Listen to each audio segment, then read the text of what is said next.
মাদ্রাসা আছে ওই এলাকার মানুষ আল্লাহ তাআলা তাদের অর্থনৈতিক সচ্ছলতা বৃদ্ধি করে।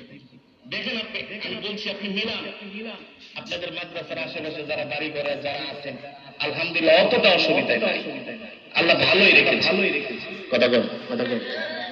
যে এলাকায় মাদ্রাসা থাকে ওই এলাকায় বিপদ আপদ আসে না, গজব আসে না, মহামারী আসে না। কিভাবে আসবে? এই যে 24 আওয়ার্স কোরআনের তেলাওয়াত আসতে পারে না। পৃথিবীর কোথাও, ফর এক্সাম্পল উদাহরণ দিচ্ছি, 5 ওয়াক্ত নামাজ জামাতের সাথে কোন ফ্যাক্টরিতে, কোন অফিস আদালতে কোথাও যদি টাইম টু টাইম না হয়, মাদ্রাসার মধ্যে 5 ওয়াক্ত নামাজ জামাতের সাথে আদায়, 5 ওয়াক্ত নামাজ একেবারে টাইম টু টাইম জামাতের সাথে, জামাত অবস্থায়, জামাত, যারা তো আল্লাহর মেহমান। ইন্নাল উলামা ওয়ারাসাতুল আম্বিয়া, আল্লাহর নবী বলেন উলামায়ে কেরাম হলো আমার ওয়ারিস। আপনার মৃত্যুর পরে অথ আপনার সম্পদের ওয়ারিস হয়ে যাবে আপনার ছেলে সন্তান, আপনার সম্পদের ভাগীদার হয়ে যাবে। মামলাও লাগবে না, মোকদ্দমা লাগবে না, অটো আদালতে যে কোনো বাবা মারা গেছে, যা সম্পদের মালিক তুমি। আল্লাহর বান্দারা যে মাদ্রাসার মাহফিলে আসছেন, শেষ সময় আমি 5 মিনিট সময় আমাদেরকে মরতে হবে। এই পৃথিবীতে আমরা কিছুই রেখে যেতে পারবো না, কিছু নিয়ে যেতে পারবো না, সব রেখে যেতে হবে।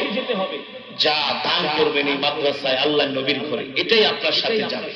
এই উসিলে আল্লাহ জান্নাত দিবে, আল্লাহর রহমতে আল্লাহ তাআলা জান্নাত দিবে, আল্লাহ দয়া আল্লাহ জান্নাত দিবে যখন আপনি আল্লাহ নবীর ঘরকে ভালোবাসবেন। আল্লাহ নবী বলেছেন আল মসজিদ বাইতুল্লাহ, মসজিদ আল্লাহর ঘর, আল মাদ্রাসাতু বাইতি, মাদ্রাসা আমার ঘর।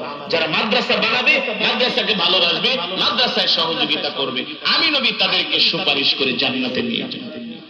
5 মিনিট টাইম কে কি দিবেন মাদ্রাসার জন্য? যাওয়া হুজুর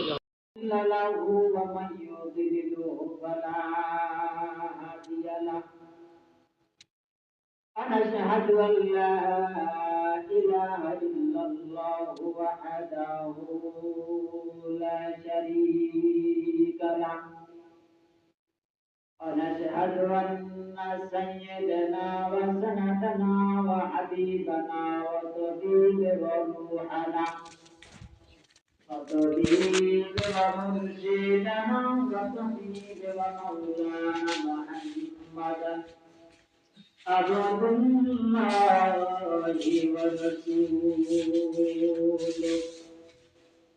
الذي أرسله بالحق بشيرا ونذيرا وداعيا إلى الله بإذنه وسراجا وقمرا منيرا.